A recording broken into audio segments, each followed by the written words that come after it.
Headlines went around the world about a week ago regarding a newly discovered 30-ton black granite sarcophagus, the largest ever found in the ancient city of Alexandria, Egypt. Not only that, but it is sealed shut with thick mortar, indicating that it has never been opened since its burial, avoiding grave robbers for thousands of years, which is actually a very rare find. Now, everyone is wondering who or what will they find inside of it. And in this video, I'm going to be discussing some really interesting details about this newly discovered stone box. Details that were somehow left out of the hundreds of news articles from around the world on this topic. And the implications of these details leave us with some serious questions that scientists, archaeologists, and historians all need to address. But perhaps more significant is that it was just announced today, July 18th, that they will be opening this stone box in just 2 days from today. Quote, Egypt's Ministry of Antiquities has finally decided to open a mysterious sarcophagus uncovered in Alexandria within the next 2 days, according to the head of Ministry of Antiquities project sector. It went on to say that they will use thick pipes to raise the sarcophagus lid until they can see what's inside of it. Once something is found, a specialized restoration team will immediately take over, transferring the contents into an Alexandria museum storage to quickly start restoration procedures. Quote, if nothing is found inside the sarcophagus and we do not find any inscriptions on the coffin's body, we will keep it in place until it can be lifted later. So first of all, everybody needs to demand that the opening of this sarcophagus is done on live TV, or even better yet, live streaming on the internet. They could even do it right here on YouTube and for free. Make no mistake, everyone from around the world has a right to be part of this exciting discovery involving our ancient past. But not only that, with the numerous examples of corruption and theft involving Egyptian antiquities in the past, full transparency on this is a must. And I'll be discussing more details about that later in this video. First, let me share some really interesting aspects about this sarcophagus and the things that they did not tell you about in the news articles, including where this black granite originates from, which you may find a bit fascinating. First of all, it's more than 30 metric tons, and to clarify the difference between a US ton and a metric ton, because not everybody knows, a metric ton is 1,000 kilograms and a US ton is 2,000 pounds. In other words, this coffin is estimated to be no less than 66,000 pounds. In fact, the lid itself is 15 tons. And although it is not the largest sarcophagus ever found, it is the largest discovered within Alexandria, measuring nearly 9 feet long, 5.5 feet wide, and a staggering 6 feet tall. And that equates to 2.7 meters long, 1.5 by 1.8 meters in height. One thing that is significant besides its size and weight is that it's made of black granite stone, and the closest place where black granite can be found in the region is either in Aswan, Egypt, which is about 140 miles away or 223 kilometers, or the mountainous region of eastern Egypt known as Sinai, which is 366 miles or 589 kilometers away. And just look at the map. The further distance to Sinai is not as the crow flies, but with the distance of the windy roads that go up and down the Sinai Mountains, which of course begs the question of how they could have, and why would they, transport 66,000 pounds of stone up and down mountains. Obviously, the technique suggested by Egyptologists of sliding on wooden sleds or rolling on tree logs isn't going to work from this site, so it's far more likely that it would have come from Aswan, which is about, like I said, 140 miles away, but they could utilize barges on the Nile River as suggested by archaeologists.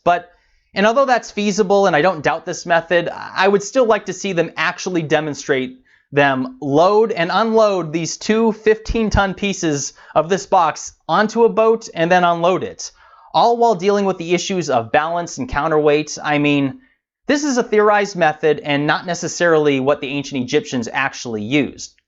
But that aside, what is more interesting is where they found the sarcophagus.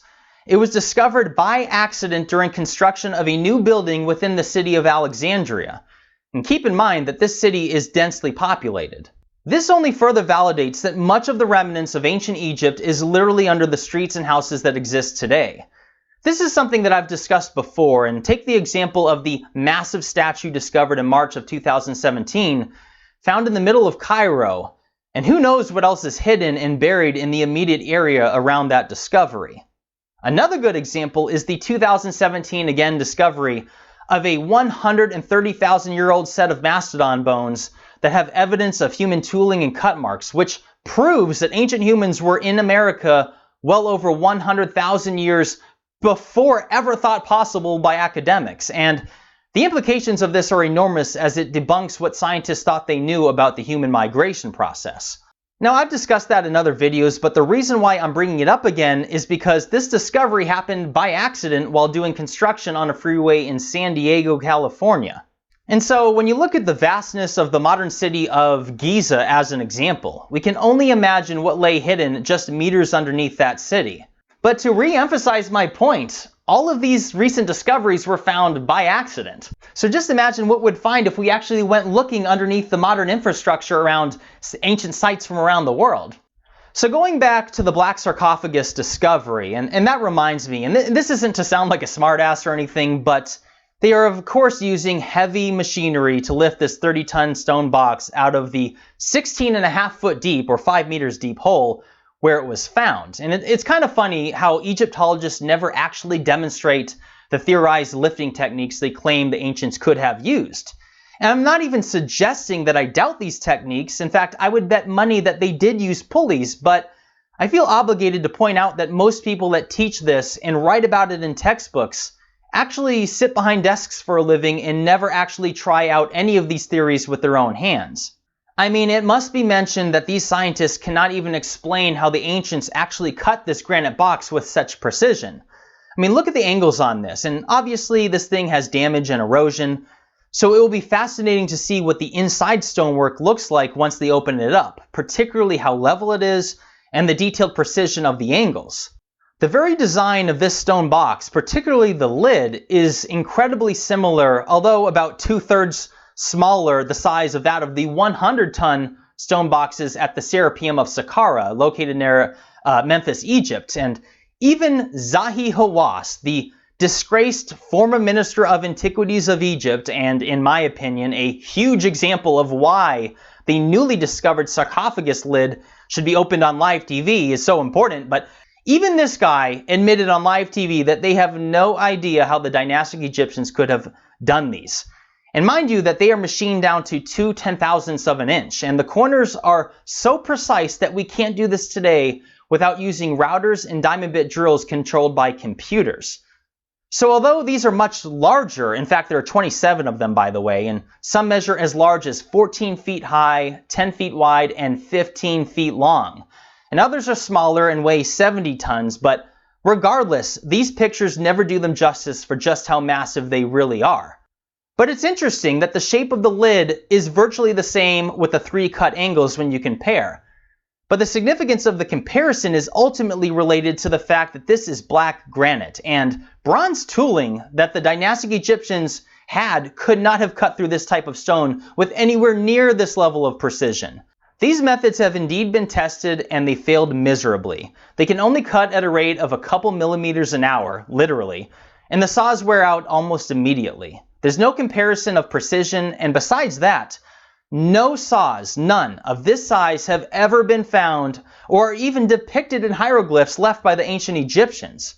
Explain how a saw of this size, less than a 2-foot blade, and never mind the fact that it's made of bronze, how is this thing going to cut through a stone that is 5.5 feet wide?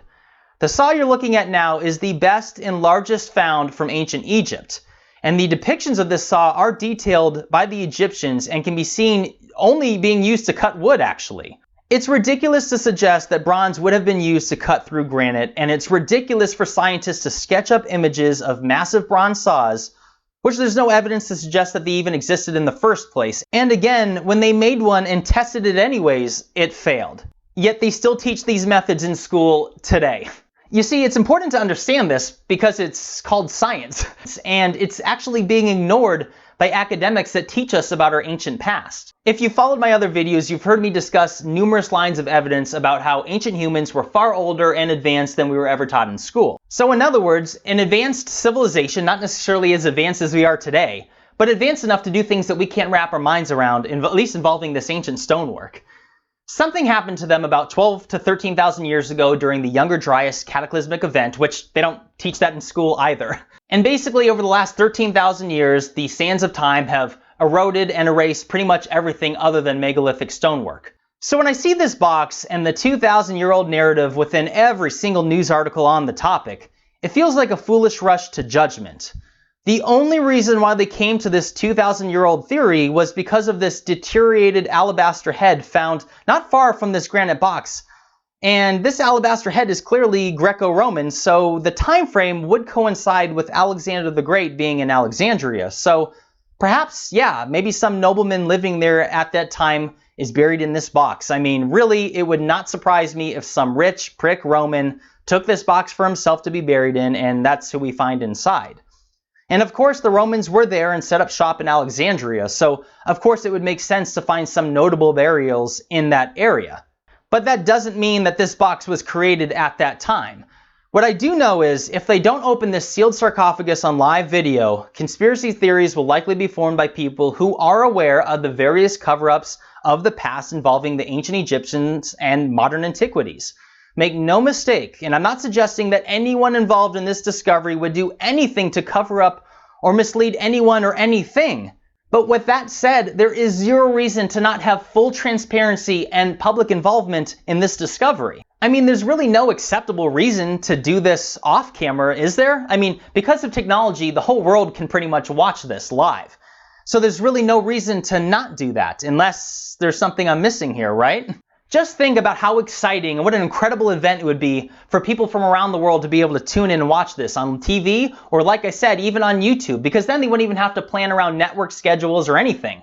They could do it for free on YouTube. In fact, they could make money doing it, and they could use that money for future excavations. And on top of all that, this is a huge PR opportunity for Egyptian antiquities, which are eager to develop and grow Egyptians' tourism within ancient sites in the country in general. So with all this said, it will be very exciting to see over the next couple days when they finally do open this and what we find inside. Well, that is unless they don't video it and they wait days and weeks into the future before finally sharing with the public what they found, which is something they've done numerous times in the past.